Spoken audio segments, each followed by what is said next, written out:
boa noite, seja muito bem-vindo, seja muito bem-vinda. O ICL Notícias, segunda edição, você que nos acompanha pelos canais do Instituto Conhecimento Liberta, Eduardo Moreira no YouTube, também na Pop TV. Muito boa noite também, meu querido parceiro Leandro Demore. Feliz ano novo, né, pra gente, para todos que nos acompanham. Boa noite para todo mundo que nos acompanha. Primeiro programa do ano, né, Gabi? Feliz demais de estar com Primeiríssimo. Mais uma vez. Primeiríssimo N2, e a gente já vem, olha, com muita notícia que não está muito fácil, não, para esse dia 2 de janeiro de 2025. Eu ainda vou ter que me acostumar a virar essa chavinha, mas vamos lá. Comecei acertando, já é um bom começo, então, de ICL Notícias, segunda edição. Daqui a pouco, Demore, já adiantar aqui para as pessoas, o José Arbex vem conversar com a gente, né, professor, analista, comunicador também. Ele vem falar com a gente a respeito de diversos assuntos. A gente já teve alguns prefeitos que estão assumindo, se manifestando. Vamos começar por aí também. Guga Noblar, mais uma vez, vem conversar com a gente. Espero que com novas surpresas, né? Assim como a gente encerrou o final do ano com ele, com uma percussão incrível. Talvez o pai dele que passou de costas, seminu, possa passar de frente agora, né? Talvez ele possa pensar diferente, Nossa, mas... A gente publicou o vídeo, aliás, deu 300 mil visualizações aquele negócio lá. Encerramos o ano com chave de ouro. Graças a Guga e família. É isso. Meu querido Ricardo Noblar, um beijo para eles. Daqui a pouco o Guga chega aqui. E Gessé Souza, nosso querido Gessé, sociólogo, professor aqui no ICL, vem conversar com a gente também ao longo do nosso programa. Demore, acho que a gente já pode começar aqui os assuntos falando de Sebastião Melo, né? Você fala com muita propriedade a respeito disso, porque ano passado você cobriu muito bem as enchentes no Rio Grande do Sul. É o prefeito reeleito de Porto Alegre. Ele assumiu já soltando uma declaração assim que é difícil até de classificar, né? A nossa equipe tinha colocado como uma pérola, mas acho que é até muito pior do que isso. Porque ele disse que quem defende ditadura não pode ser processado. Então, vamos primeiro rodar o vídeo e aí a gente volta a falar a respeito disso. A gente tem a manchete do nosso site também. Vamos assistir? Vamos lá. Bora. Forjado na luta popular, forjado na luta democrática e na luta advocatícia, a liberdade de expressão é o que há de mais caro na vida de um país.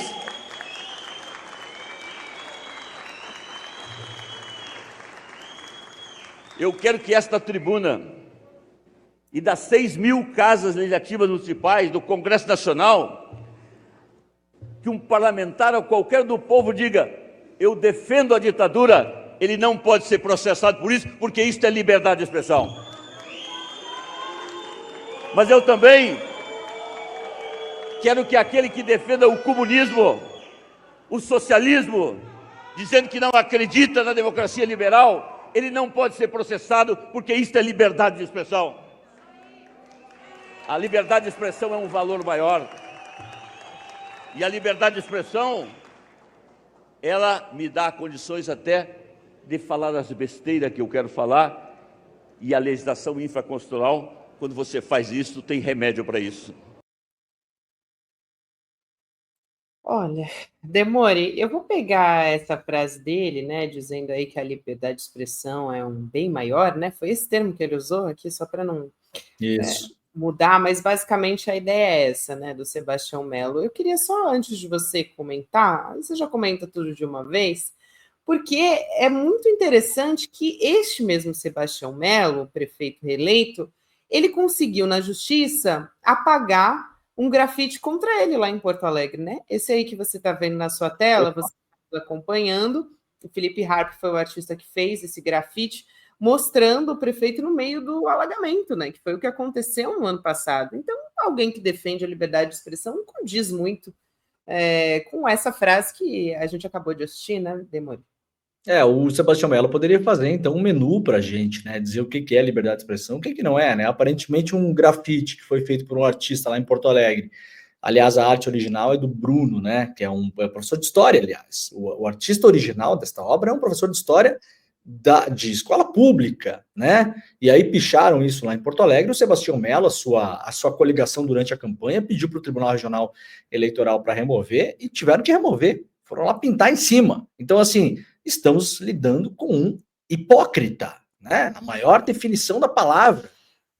Gabi, tem muitas camadas para a gente falar sobre isso. O Sebastião Mello é um cara que tem uma base popular, isso é inegável, ele de fato tem uma base popular, mas nos últimos anos, como todo mundo que tentou se diferenciar daquilo que ele chama de esquerdismo, foi caindo no colo do Bolsonaro.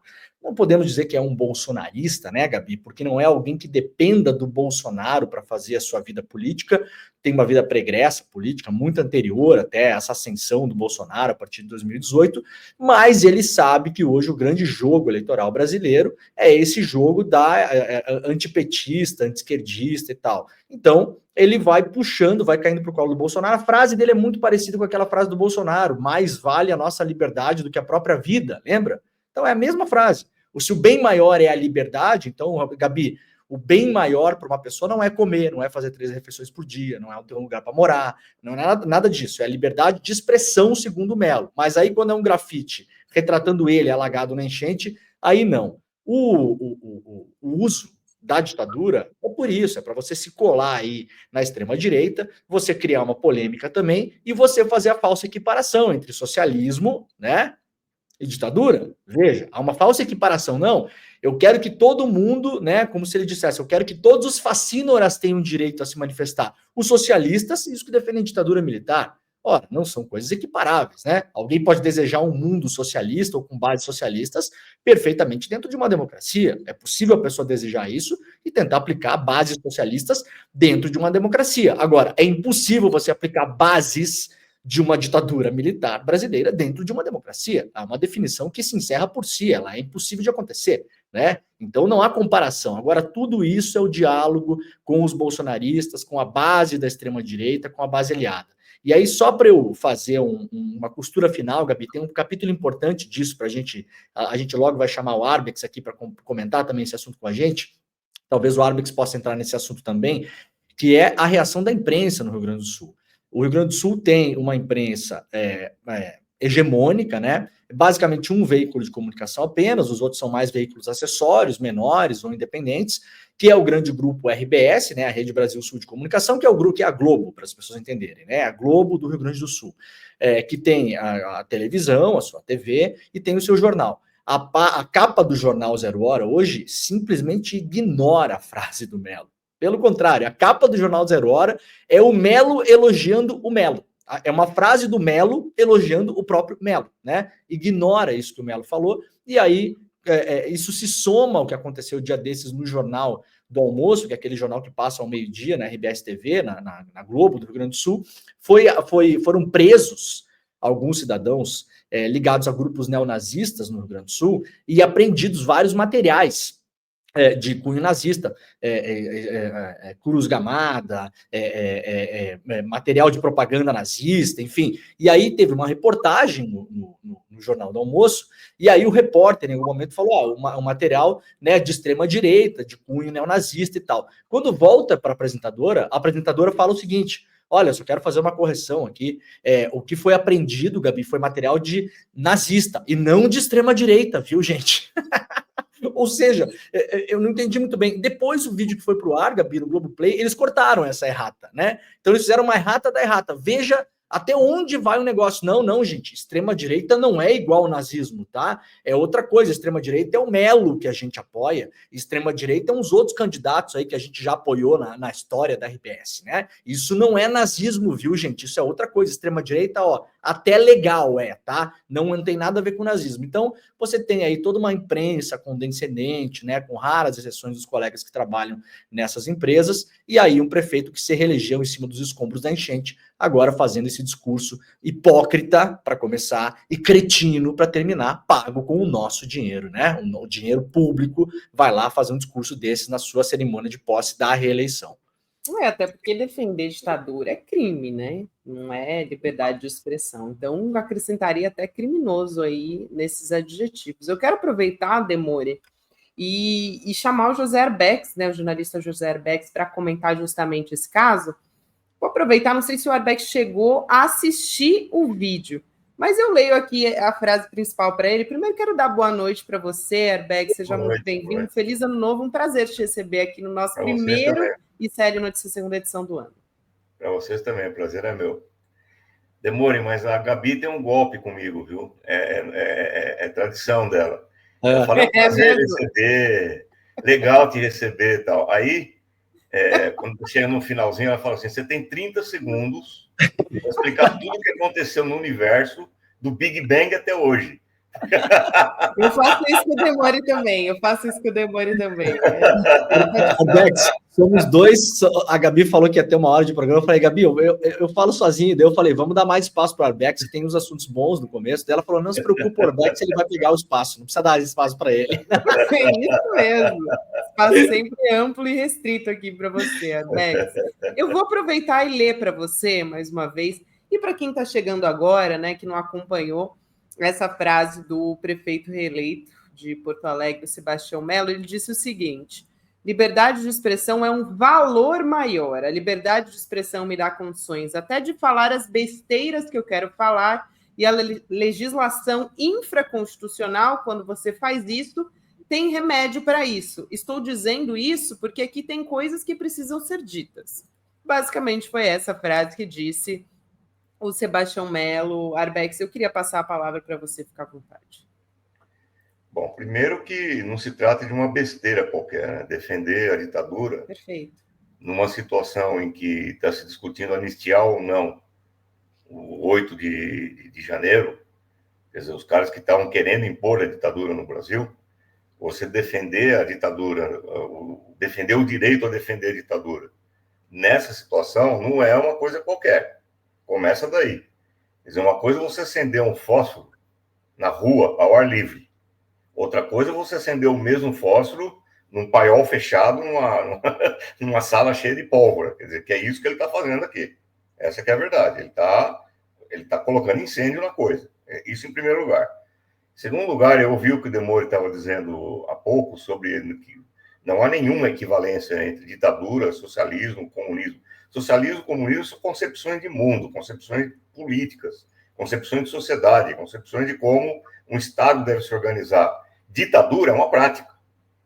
Ditadura é uma prática que implica o uso de tortura, prisões ilegais, desaparecimento de lideranças políticas, enfim, assassinatos. Isso é ditadura. Qualquer que seja direita, esquerda, ditadura é isso. Você não pode equiparar essas práticas com a proposta de um regime socialista, por exemplo. Quer dizer, durante todo o pós-guerra na Europa, a maioria dos países europeus foram governados por regimes socialistas. E você não tinha tortura na Europa durante todo esse tempo, após a Segunda Guerra Mundial. Então, é uma besteira, é uma equivalência insuportável aquilo que ele fez. É uma idiotice. Agora, também é uma jogada política, porque, de novo, eu concordo com o Demore que isso daí é uma tentativa de flertar com a base bolsonarista, que acha que ditadura é um sistema legítimo. E os caras que aplaudiram o Bolsonaro quando o Bolsonaro elogiou o ditador Ustra, na famosa assembleia lá do impeachment da Dilma. Quer dizer, o Ustra, você sabe quem é o Ustra, quem que o Bolsonaro elogiou. O Ustra é um assassino, um cara que pendura as pessoas na barra e dá porrada, é um torturador, é um sujeito que levava filhos de presos para verem os pais sendo torturados na cadeia. Isso é o Ustra. Isso é o que o Bolsonaro elogiou. E as pessoas muitas vezes aplaudem esse tipo de coisa, defendem esse tipo de coisa, perdendo de vista aquilo que elas estão aplaudindo, sem entender direito o que elas estão aplaudindo. Isso é o perigo.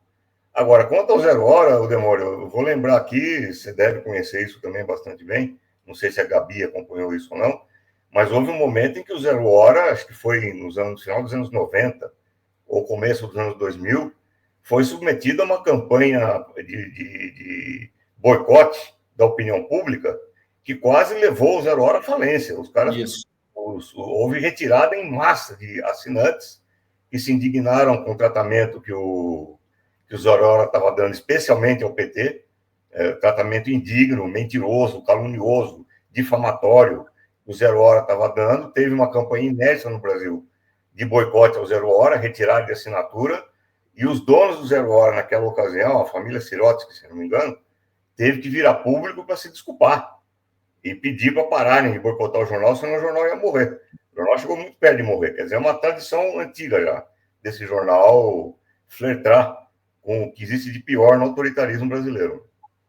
Bem lembrado, Alex, eu lembro bem dessa época e ultimamente a gente tem visto, bom, durante a campanha eleitoral, de novo, né, muita falsa equivalência, e nós vimos, a gente cobriu muito aqui no ICL, a atitude vergonhosa do grupo RBS todo em defender a própria companhia alemã que estava cuidando do aeroporto de Porto Alegre, né, fizeram assim advocacia administrativa gratuita para a empresa alemã, né, a ponto de defender que o Estado, nós dessemos R$1 bilhão na mão da Fraport, da empresa alemã, para os caras botarem os aviões para voltar a voar em Porto Alegre, sob a alegação de uma chantagem, senão eles iam fechar o aeroporto e ia todo mundo embora, né? E a empresa fez essa defesa, isso aí inclusive durante a campanha eleitoral, né? Então é realmente vergonhoso o que é feito, e repito, a capa do jornal, para quem não pegou hoje, a capa do jornal não cita a frase do Mello. A capa do jornal, Arbex, é uma frase que o Mello fala sobre ele próprio, se autoelogiando. É um negócio inacreditável, né?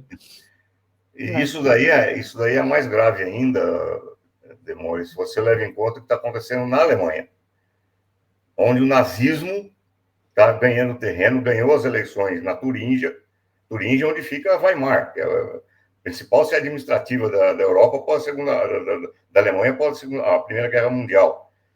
Os alemães estão avançando nas eleições, existe perspectiva de que eles tomem o poder em muitas regiões da Alemanha, talvez a maioria. E nós estamos falando de nazista, não é força de expressão isso daí. São pessoas vinculadas ao antigo partido nazista de Adolf Hitler.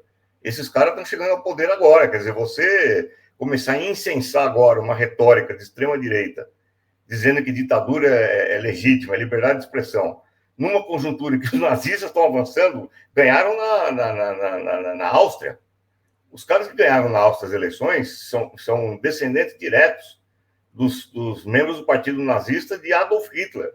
Os caras ganharam na Áustria. Quer dizer, então, nessa circunstância, você fazer uma concessão a essa retórica estúpida de que defender ditadura faz parte da democracia, você está brincando com fogo muito, muito perigoso, porque eu repito, você está numa situação em que os caras do 8 de janeiro estão de tocaia, eles estão aí, eles estão esperando a primeira oportunidade para dar o golpe de Estado e criar uma ditadura no Brasil.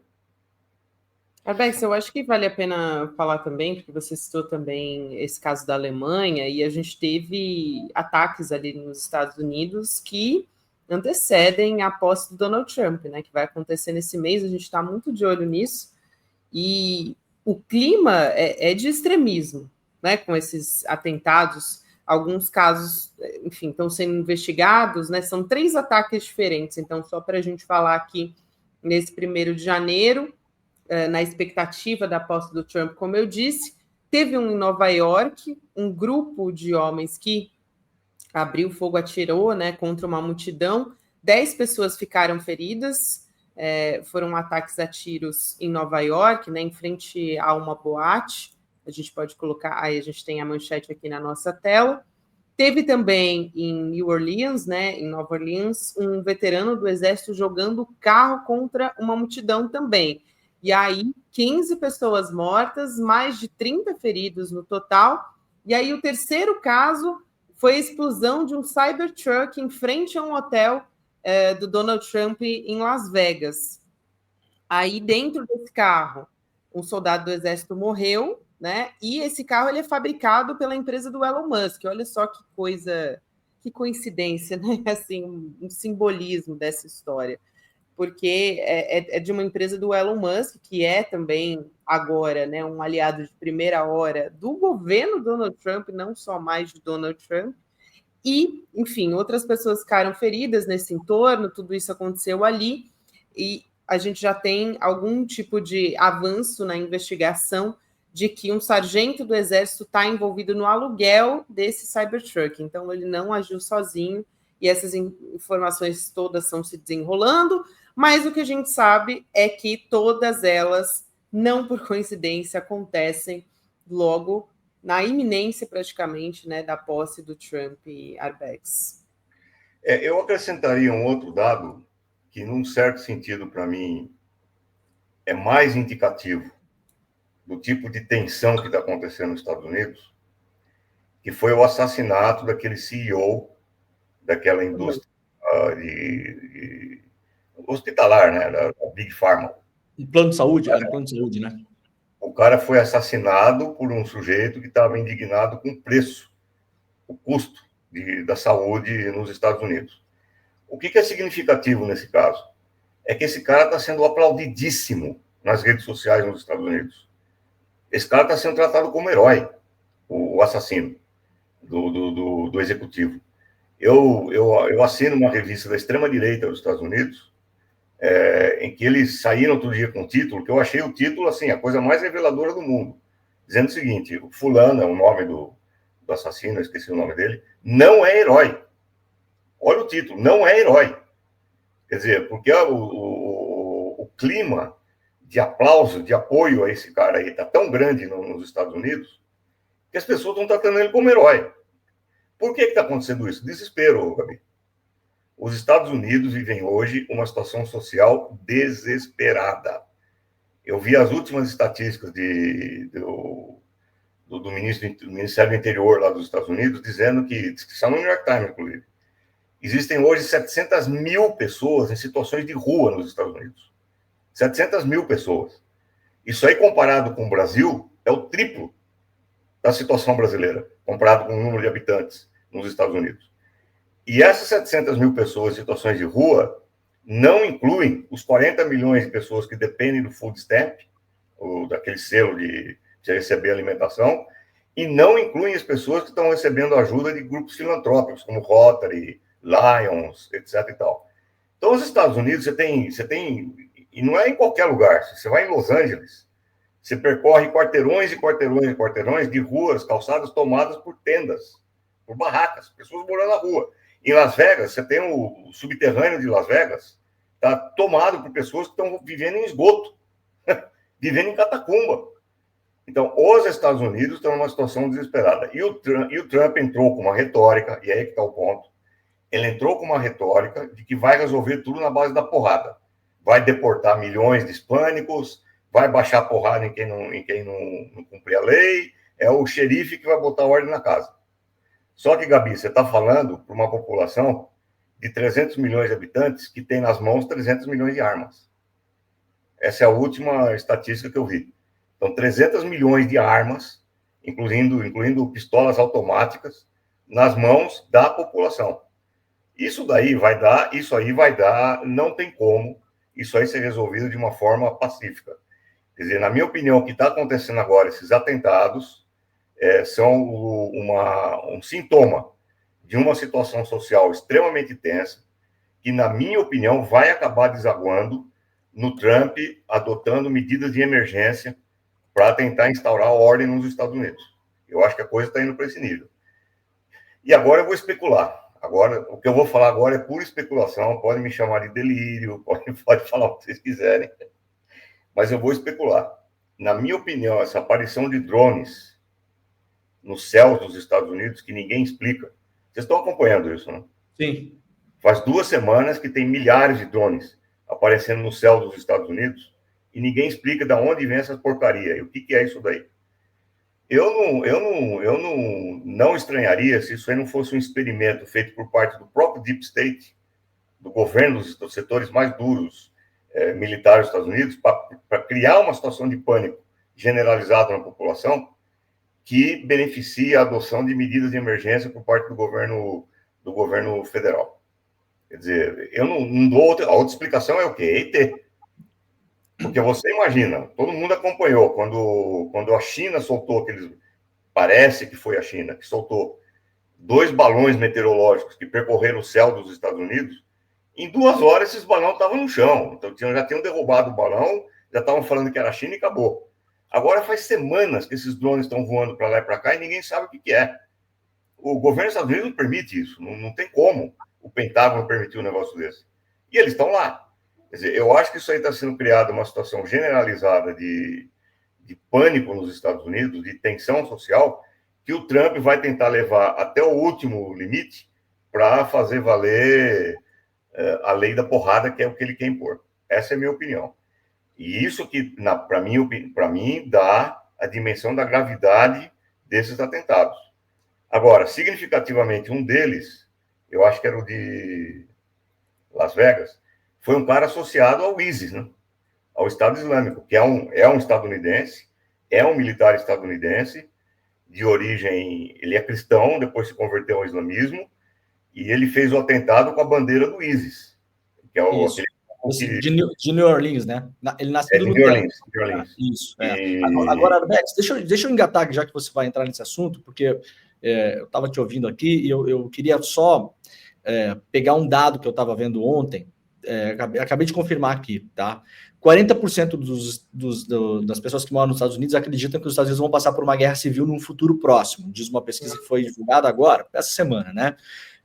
E nunca foi tão grande o número de pessoas nos Estados Unidos que está se preparando ativamente para isso, tanto construindo abrigos, não só aquela maluquice de abrigo de guerra nuclear contra a Rússia, nada, estão se preparando para uma guerra interna nos Estados Unidos, né? Não invasão externa, se armando com um monte de comida que tem data de validade de 10 anos, 15 anos, aquela coisa, papinha de astronauta, não sei o quê. Então, tem muita gente entrando nessa, deixou de ser uma coisa de meia dúzia de malucos, se quisermos dizer que são milhões de malucos, né? Mas agora a gente está falando de milhões de pessoas de fato que estão se preocupando com isso.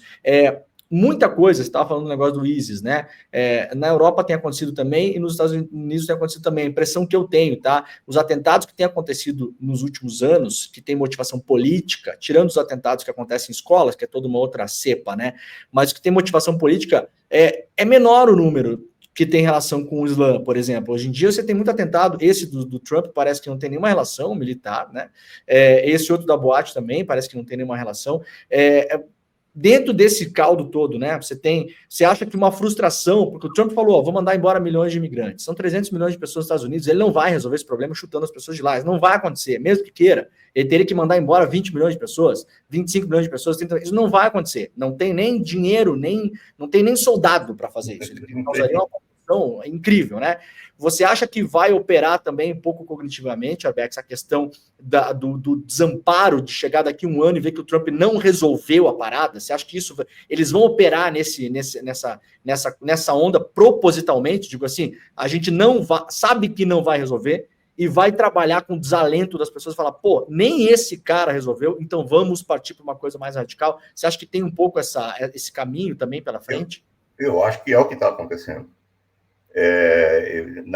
Bom, isso é uma opinião agora já como historiador, certo? Uma opinião como historiador, não como jornalista 24 horas, historiador. Na minha opinião, a guerra civil nos Estados Unidos nunca acabou. Ela nunca foi encerrada, a guerra civil. Começou lá em 1861. É isso que explica a permanência da segunda emenda, que permite a todo cidadão dos Estados Unidos ter posse de armas em sua casa. Por que nunca conseguiram acabar com a segunda emenda? Porque as profundas divisões dentro da sociedade dos Estados Unidos, divisões raciais, divisões étnicas, divisões religiosas, nunca foram resolvidas. Ao contrário, foram agravadas. Durante os anos 60, agora, com as reformas do Lyndon Johnson, Civil Rights, Affirmative Action, ação afirmativa, direitos civis, etc., que procuraram integrar os negros, a tensão foi se acumulando.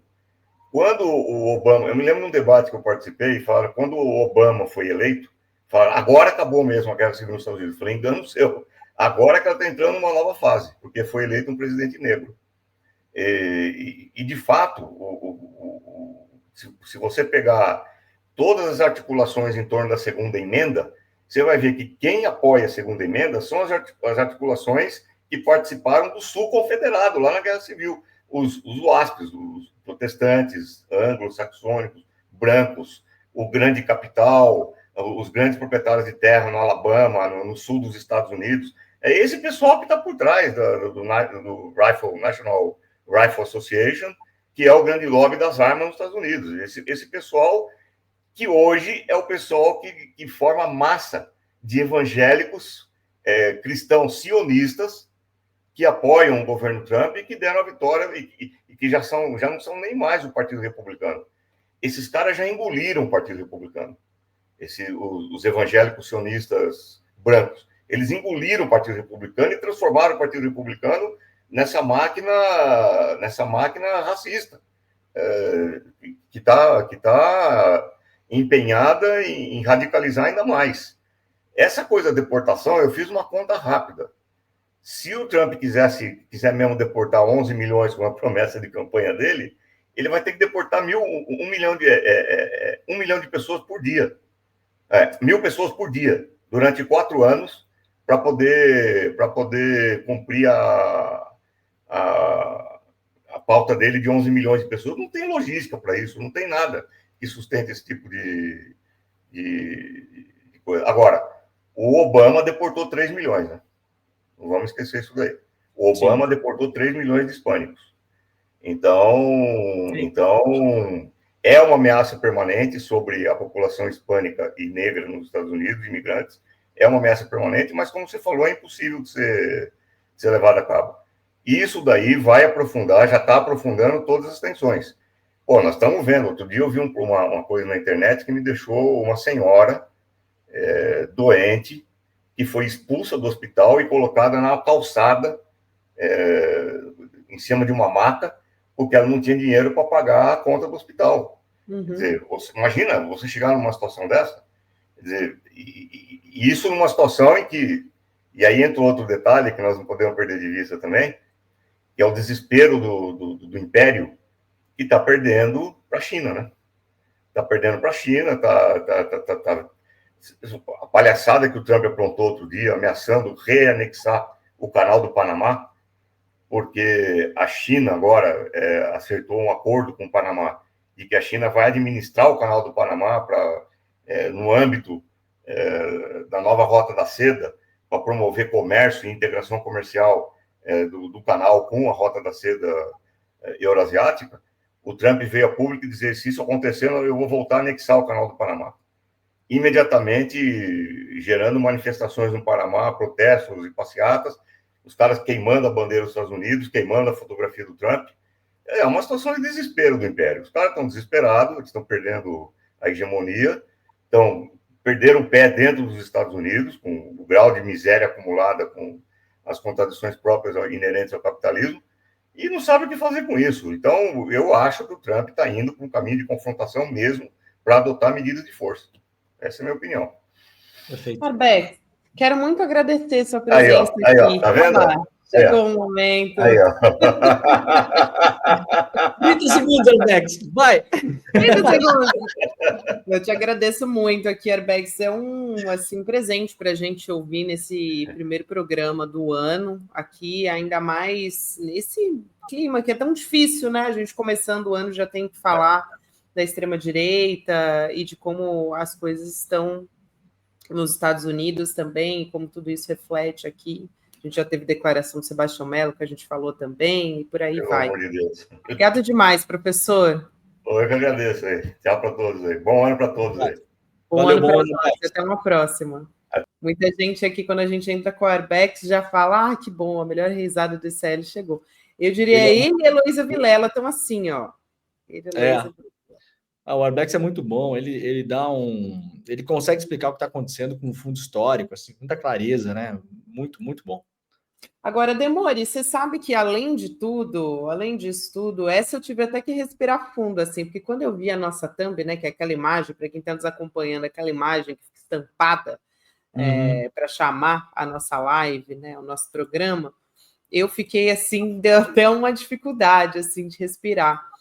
Porque a gente vai chamar até o Guga Noblar para falar com a gente. Eu vou chamar já o Guga, porque eu quero ver a reação dele. Não podemos perder a reação de Guga Noblar claro. Aqui com a gente. Guga, boa noite, querido. Feliz ano novo para você. Minha querida Gabi, meu querido Demori, feliz ano novo para todos nós. Mais um ano aí, mais um grande ano pela frente, hein? Pré-eleição. Aliás, já começou a eleição para presidente. A gente só vai falar em eleição para presidente a partir de 2025. Começou, mas essa eu confesso para vocês que eu não estava esperando, tá? Essa eu não estava esperando. Essa história do cantor Gustavo Lima dizendo que quer se candidatar à presidência no ano que vem. Vocês não estão ouvindo errado, não, tá, gente? É real. Ele deu uma entrevista para o Metrópolis, portal Metrópolis, e disse que está à procura de um partido alinhado com as pretensões políticas dele. Ele falou em apoio a Jair Bolsonaro, nossa, que grande surpresa, né? E aí ele... Só que é engraçado isso, né? Porque ele falou, eu quero apoiar o Jair Bolsonaro, mas nem de esquerda, nem de direita. Ele ficou um pouco... né? um pouco confuso, para ser o mínimo. Vamos ler aqui a frase do Gustavo Lima? Eu vou pedir para a nossa equipe colocar aqui na tela. Ele disse o seguinte: chega dessa história de direita e de esquerda. Não é sobre isso. É sobre fazer um gesto para o país, no sentido de colocar o meu conhecimento em benefício. Que delícia. O meu conhecimento em benefício de um projeto para unir a população. Não, eu queria perguntar aqui, genuinamente, tá, gente? Eu até não queria ter caído na risada aqui, mas genuinamente, qual é o conhecimento de Gustavo Lima para a presidência? Guga Noblar, essa batata quente está contigo aí. Complicado, né, Demore? Complicado, Gabi. Eu só quero antes avisar para todo o chat, que eu vi que tem gente apreensiva, que hoje não terá meu papai de sunga ao vivo para vocês. Não se preocupem. Graças a Deus. Não se preocupem. Por favor, o mundo não merece a parte 2 disso. Tá trancada a porta, não vai acontecer. Sigo com ele por mais uns dias, mas não vai acontecer Podia hoje. ter deixado a expectativa. Eu sou contra de já dizer Deixa, que não vai né? ter. Deixa. Quando vou entrou deixar nesse acontecer. cenário aí, eu já tive arrepios, só de ver o cenário. E olha, outro arrepio é ouvir o Gustavo Lima se colocando agora como candidato a presidente. Pelo amor de Deus, o Brasil já tem muito candidato indecente, imoral, muito candidato que não entende de política, que não entende de administração pública e que nem tem vontade de se doar para os outros. Tem muita gente interesseira, muita gente de olho grande ali, pelo ego ou pelo poder, ou pelo dinheiro, ou por tudo junto. Eu lembro que o Silvio Santos, ele tentou ser candidato, depois foi indeferida a candidatura. Quando colocaram o nome dele, ele aparecia, inclusive, em primeiro lugar nas pesquisas à frente do Collor e do Lula.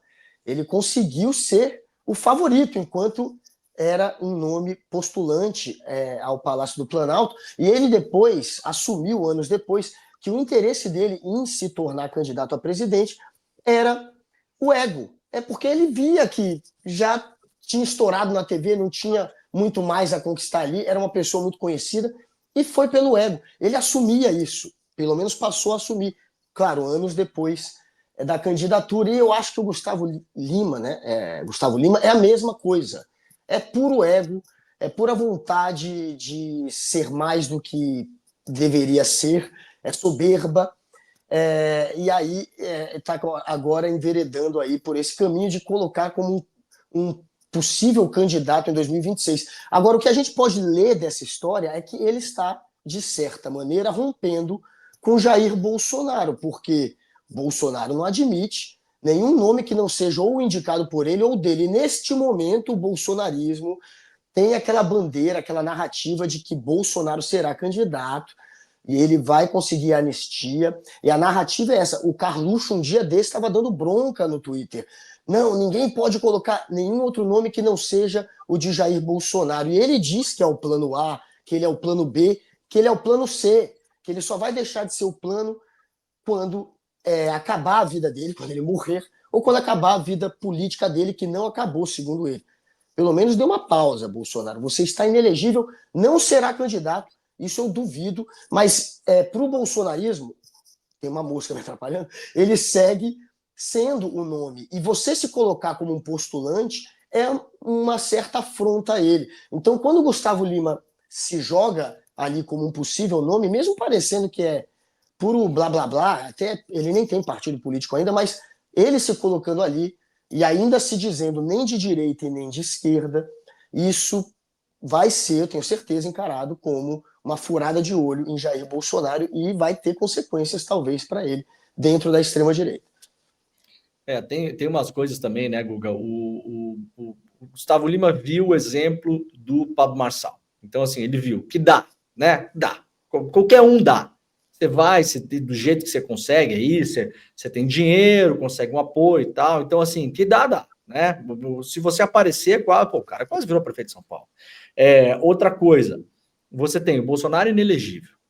Você tem, não menos importante, o Caiado inelegível. que é lá do estado do Gustavo Lima, aliás, né? Então, as expressões de extrema-direita, assim, a luta pelo esse lugar, tá vago. Você tem o Tarcísio, que esses dias falou que não que vai ficar no governo, tá? Não dá para acreditar, mas diz que vai concorrer à reeleição do estado de São Paulo. E aí você tem uma coisa que a Gabi muito falou, né? Que é um negócio assim, eu quero dar assim, o meu conhecimento, assim, é um gesto que eu tô fazendo. Gabi, tem um negócio no capitalismo que é o seguinte, a pessoa que está muito dentro do sistema, que nunca parou para refletir que o capitalismo não surgiu da natureza, né? A construção humana, que assim como foi construída pode ser desconstruída, e como construída por seres humanos imperfeita, como todas, né? Tem uma história que, assim, quanto mais dinheiro você ganha, mais fodão você é, entendeu? Então, assim, o Gustavo Lima, como é um cara muito rico, eu posso imaginar que a fortuna do Gustavo Lima seja de centenas de milhões de reais, talvez já passando para a casa do bilhão, né? É disso que a gente está falando. Não é um cara que é rico 50 milhões de reais, 100 milhões. A gente está falando em 300, 400, 500, 700, 800, 900, 1 bilhão para mais, tá? Então o cara acha, Gabi, que ele tem que se doar para o Brasil, porque ele é muito foda. Ele é muito bom demais, gente. Tá, né? Tá entediado de ser tão foda sozinho em casa. Então, vou virar presidente, né, Guga? É por aí mesmo, Demônio. Como você falou, ele ganha muita grana. Só em 2024 ele ganhou quase 15 milhões em shows pagos por pequenas prefeituras. Isso. Até município aí, né, de 17 mil habitantes, bancou aí show dele na casa dos 2 milhões de reais e ele ganhou uma fortuna só em showzinho com prefeitura pagando às vezes 3, 4 vezes mais do que era dado em orçamento para cultura naquele município, ia só pro cachê desse cara. Pegou tão mal essa história que ele teve que passar a dizer, pelo menos, que não aceitaria mais nenhum show que fosse contratado por prefeitura, que fosse dinheiro público. Ele parou de receber agora, ele já tem um bizinho, talvez, como falou o Demore, tem centenas de milhões, aí é muito fácil recusar. Mas ganhou só em 2024 quase 15 milhões de pequenas prefeituras, o Gustavo Lima. Então, qual que é o conhecimento, qual que é a história na política que ele pode trazer? Nada. Mas tem o exemplo, claro, Pablo Marçal é um exemplo de que, de repente, pode dar. Não sei se Gustavo Lima vai ter um cacuete para bater de frente ali nos debates e, de fato, passar uma imagem de alguém capaz Posso trazer mais uma frase, Guga? De repente? Claro. Porque você citou aí o Marçal, né, que se vende como um empreendedor e tal. E aí o Gustavo Lima, ele meio que foi nessa linha, né, na entrevista. Também, até o Ricardo Gouveia aqui, nosso editor, lembrou do João Dória em 2016, com esse mesmo discurso. Ele disse o seguinte: eu conheço muita gente, embora eu nunca tenha ocupado nenhum posto político, eu sou um empreendedor. Montei muitas empresas e sei como fazer para a roda girar. Ele chamava de gestor, né, o João Dória, para quem se lembra bem. Pois é. Eu que estava cobrindo na época. Ele diz: a gente tem que desburocratizar para o país funcionar melhor. Os pobres estão sem poder de compra e o setor do agronegócio não aguenta mais pagar impostos e não ter benfeitorias para investir em seus próprios negócios. Ou seja, já está ali querendo, já está sinalizando para aliviar para o agronegócio, né? Nem bem se candidatou. Pois é. Fez uma primeira sinalização direta. Ô, Gabi, sabe quem discurso mais à direita. Sabe quem era empresário também? Paulo Maluf também era empresário. Paulo Maluf. Sabe quem era empresário também, Guga? Lembra quem era empresário? Um dos maiores empresários da Itália no pós-guerra, tirando as famílias tradicionais, Pirelli e tal. Berlusconi era empresário também, fundou várias empresas também. Um excelente empresário. Esse papinho de ela, empresário, que quer comparar com político, gente, não caiam nisso de novo. Não tem nada a ver com... Orçamento público não é orçamento da sua casa, né? Não é orçamento doméstico. Se você ouvir alguém falando isso, a pessoa está falando bobagem. E coisa pública não é empresa, não é a mesma coisa. Você não gerencia coisa pública, um país, como uma empresa de show que fica convencendo, sabe-se lá Deus, como secretarinho de educação do interior para botar dinheiro no teu bolso, né, Gustavo Lima? Pois é. Não vem com esse papo acima da gente, né?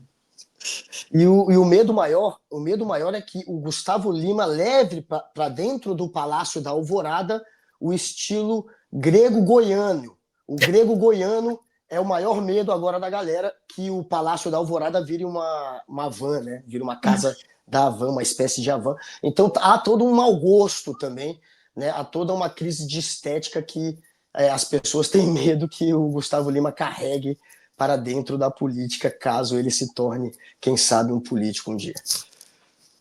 E olha que interessante acrescentar informação a respeito do Gustavo Lima aqui, na coluna do Guilherme Amado, que ele apurou com o João Pedroso de Campos. O Gustavo Lima, ele disse ontem para o Bolsonaro que ele ia tentar o Senado, na verdade.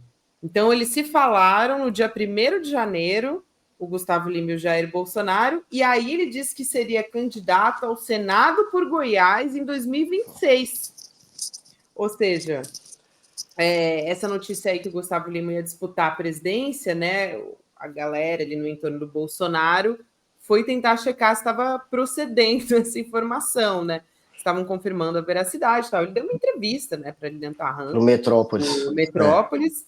E aí o Bolsonaro deu de ombro, segundo diz aqui a coluna do Guilherme Amado, interpretou os pretensos planos do cantor como um movimento desenhado por Ronaldo Caiado, porque o Gustavo Lima e o governador de Goiás, Ronaldo Caiado, ele também, que já se lançou, inclusive, né, é candidato, eles são super amigos, a gente já viu até fotos dele juntos, né, em outras situações. Então, essa é a história aí, está tentando aliviar, né?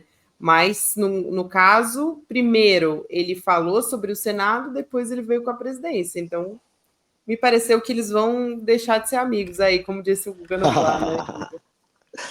Começou a treta, que bom, começou o rachinha. Não podem acreditar que Gustavo Lima deu essa peitada em Jair Bolsonaro. Como assim, Gustavo Lima?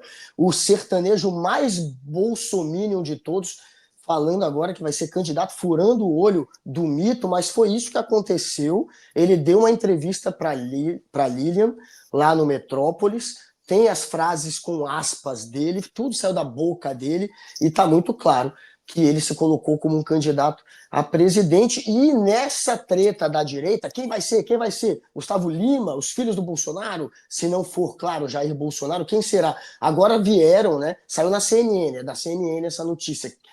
A história de que estão testando, estão querendo Ratinho Júnior. Eu acho que não vai acontecer, mas Ratinho Júnior com Michele Bolsonaro de vice. Olha só essa chapa. Minha nossa, Ratinho Júnior do Paraná com Michele. Segundo a CNN, é porque o Ratinho Júnior teria mais chance de se viabilizar no Nordeste do que o Tarcísio ou do que o Zema ou qualquer outro nome, porque ele seria apadrinhado, olha que ideia, seria apadrinhado político no Nordeste pelo papai Ratinho, o Ratinho pai, o apresentador. Eles acham que o Ratinho pai vai conseguir ganhar voto no Nordeste para o Ratinho Júnior. Foi essa a versão que venderam para a CNN. Parece mais um balão de ensaio para testar a possibilidade de ter o Ratinho Júnior, mas os aliados de Jair Bolsonaro já estão querendo vender até essa chapa. Ratinho com Michele e Ratinho papai como padrinho político no Nordeste. Eu acho que não vai vingar. A gente espera, né, Guga? Pelo amor de Obrigada, Deus. querido. O Brasil não merece. Não, Tamo junto. O Brasil não merece. Obrigada, querido. Feliz ano novo para você. A gente se vê todos nós. Em breve. Um beijão. Em breve. Beijo. Aproveitar aqui, o Gessé Souza está se conectando para entrar com a gente e a gente vai retomar a história dos Estados Unidos, que a gente estava conversando com o jornalista José Arbex a respeito de todos esses ataques, né, que a gente tem à véspera do Donald Trump, pelo menos 3 ataques em pontos diferentes do país. Gessé, boa noite, querido. Seja muito bem-vindo, muito feliz de te ter com a gente nesse primeiro ICL Notícias, segunda edição do ano, que a gente não tem você normalmente à noite, ainda mais, assim, sendo o primeiro, é um presente. Feliz ano novo. Muito obrigado, Gabi. Eu queria deixar aqui um abraço para os nossos ouvintes. Enfim, essa questão, eu estava aqui vendo, quer dizer, são atentados que parecem... Oi, Leandro. Boa noite. Oi, José. Tranquilo? São atentados que parecem não ter relação um com o outro, né? Enfim, encontraram uma bandeira do Estado Islâmico, o outro não se sabe bem qual foi a motivação, etc.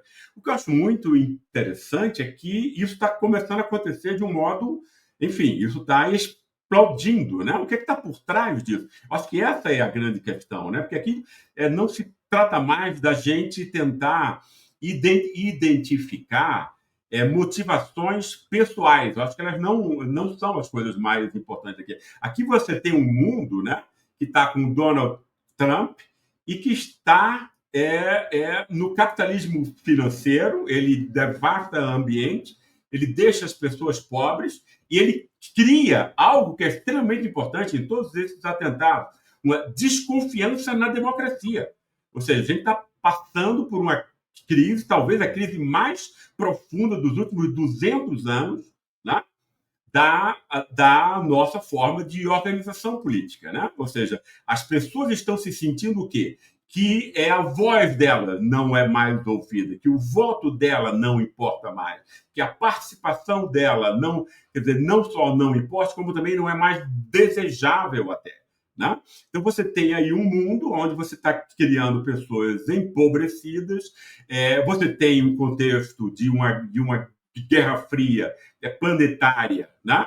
Quer dizer, que é um risco enorme dessa coisa ter uma ignição, etc., porque a gente nunca tem um controle absoluto sobre isso, né? A gente não sabe quando acontece, mas a gente não sabe as consequências disso. Ou seja, a gente está num contexto que é de fim da história, basicamente. Né? Os princípios que nos regiam há 200 anos, eles são princípios democráticos. Né? Desde que o direito divino do sangue dos reis, etc., foi superado, ninguém mais passou a acreditar nisso, né? A fé democrática é a base da vida social. As pessoas normalmente não percebem isso. A gente confunde, né? Entende? Quer dizer, a elaboração racional e consciente de um princípio com a existência de um princípio que pode estar no coração das pessoas. E normalmente eles estão de um modo não refletido, pré-reflexivo, entende? Agora, vai tirar de um pobre, né, o voto dele, a capacidade de voto. Ele vai se sentir extremamente atingido, percebe isso? Embora ele não consiga explicar como funciona a democracia, qual é a base, etc, etc. Ou seja, então o que está acontecendo é o quê? As pessoas estão se vendo como não mais importando, aí a gente toca já nessa questão do reconhecimento social, né? Quer dizer, a democracia, uma forma de você reconhecer que todas as pessoas são dignas. Porque elas são dignas, elas podem participar da vida coletiva. É isso que está sendo negado. Né? Isso está sendo negado de uma forma, né, que qualquer pessoa compreende. Entende? Essas coisas, de novo, não precisam estar conscientes, articuladas e tal. A maior parte do comportamento humano se deve a ideias que são inarticuladas na nossa cabeça. A gente mal tem consciência delas.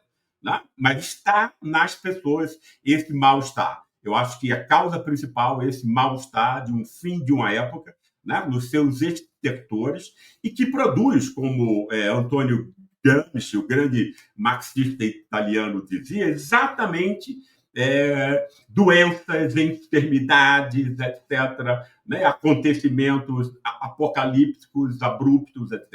É exatamente isso que a gente está vendo, né, nesse último ano. A gente não pode esquecer, alguns meses atrás, né, e isso nem se fala mais nisso hoje, uma área do tamanho da Itália foi incendiada entre nós, tamanho da Itália, pessoal, né? Entende? É um negócio, é uma loucura isso. Quer dizer, se isso não for o fim do mundo, eu não sei o que é, entende? Eu acho que esse clima está, e eu acho que você tem aí países que são muito semelhantes, Estados Unidos e nós, né? A coisa da escravidão, a coisa da desigualdade. É claro que os Estados Unidos têm muito mais dinheiro e tudo, mas padece exatamente dos mesmos tipos de problemas estruturais que nós temos, muito especialmente o racismo, né? Mas eu acho que tem a ver com essa confiança na organização democrática que está sendo posto em em dúvida e as pessoas estão aderindo para formas violentas de participação, né? Essa é a minha ideia. Gessé, se você pegar dos anos 20 anos para trás, né, a gente tem nos Estados Unidos o atentado às Torres Gêmeas como um grande símbolo de atentado terrorista, né? E na França, talvez tenha algum outro que me fuja aqui, mas foi o do Charlie Hebdo, né? O assassinato dos colegas lá, jornalistas do Charlie Hebdo.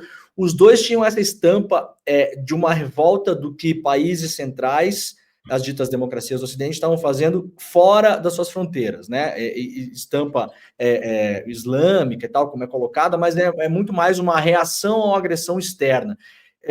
Você nota que a gente está mudando essa figura? Parece que esses atentados agora, justamente, eles têm essa motivação interna, né, dentro da própria estrutura, né, dessas democracias, assim chamadas democracias do Ocidente, né? Exato, é muito bom esse ponto que você levanta. Eu acho, inclusive, Leandro, que é uma mistura dessas coisas, né? Porque, quer dizer, também a dominação mundial, ela está se deteriorando, ela não tem mais, entende? Não tem mais. Quer dizer, os Estados Unidos tinham conseguido montar uma coisa, né? Entende? Ao invés de bala, bomba, manda Brad Pitt, né? Entende? E Marilyn Monroe, etc. Né? Ou seja, formas sedutoras, culturais, etc. E tal. Nada disso você vê mais hoje. Isso não é mais a linguagem principal. Né? A coisa está muito mais nua, a coisa está muito mais trágica, muito mais óbvia. Né? E as pessoas, ou seja, o rei está nu. Né? Ou seja, o domínio americano, né? Quer dizer, o domínio nos Estados Unidos, as pessoas sabem que são plutocratas que tomam agora. Né? E isso se associa, eu acho, é mais um ponto, né? Quer dizer, nessa dimensão interna. Eu acho que isso tem a ver com o tema do capitalismo financeiro, né? Muito mal compreendido, obviamente, né? Você não sabe quem está por trás, etc. A forma juro ajuda muitíssimo nisso. As pessoas extremamente confusas, desorientadas. De novo, a gente está tendo essa coisa, síndrome do Coringa, né? Que é exatamente você reagir de alguma maneira. Essas pessoas estão querendo, de algum modo, participar, se ver, etc. Né? E eu acho que isso se associa também com o esgarçamento dessas relações internacionais, que vai tender também a ser um outro elemento que se soma a essa. Né? No fundo, é uma coisa só, porque o domínio do capitalismo financeiro é planetário, né? Ou seja, exatamente, né, quer dizer, o fato lá de, né, enfim, palestinos, etc., o ataque à Ucrânia, o ataque à Rússia, etc., isso tudo tem a ver com a dominância planetária. Né? Então, você tem esses dois fatos que estão se acavalando aí um no outro, né, que são extremamente assustadores, né, para quem vai continuar vivo aí nos próximos tempos. Gessé, quero muito agradecer aqui a sua presença, um abraço enorme e, enfim, assim, sua análise nesse momento aqui faz a gente ter uma visão muito mais sóbria de tudo que está acontecendo. Muito obrigada, Gessé. Obrigado a vocês, obrigado, Gabi, obrigado, Leandro, e muitíssimo obrigado também. Feliz ano novo para vocês e para os nossos ouvintes. Feliz ano novo. Quero lembrar também que a gente vai ter a nossa live amanhã, como sempre, a partir das 8 horas da manhã, mas tenho alguns outros recados aqui. A gente teve uma série especial junto com o Chico Pinheiro, que é a segunda temporada da série A Luta pela Esperança, né? Então, antes da gente encerrar, eu queria te convidar a acompanhar essa conversa que o Chico está junto com o Frei Beto e também o pastor Ed René Kivitz. Ele, então, tem diversas reflexões sobre espiritualidade, significado do Natal na vida moderna, mas também tem política, cidadania, enfim, são diversos temas, muito atual. São 4 episódios e aí você precisa assinar, se você ainda não é assinante, né, para assistir. E quem assina agora tem acesso a presentes. Então, nosso presente de final / início de ano, né, do ICED, que é o livro Jesus Rebelde, do Frei Beto, o Santidade, do pastor Ed René Kivitz, e também Eu Tinha uma Pedra no Meio do Caminho, Invisíveis em Situação de Rua, que é do padre Júlio Lancelotti, que, aliás, foi um dos entrevistados do ano passado dessa temporada. Então, vale a pena, e tem os cartões comemorativos também do ISAL. Se você vai em icl.com.br/luta e faz a sua assinatura para poder assistir esse e outros conteúdos que a gente tem disponíveis. E falando no Chico Pinheiro, já que eu comentei aqui da série, o Chico Pinheiro Entrevista vai voltar a partir da próxima segunda-feira. Então, dia 6 de janeiro, a partir das 7h30 da noite, o próximo convidado, já vou lançar essa aqui, vai ser o professor Mário Sérgio Cortella, professor, escritor, filósofo, palestrante, apresentador de TV e de rádio também. Enfim, é maravilhoso, né, poder ouvir o professor Cortella, que é tão conhecido, e nas redes sociais também, né? Ele tem muitos seguidores também, costuma compartilhar todas essas pensatas dele por lá.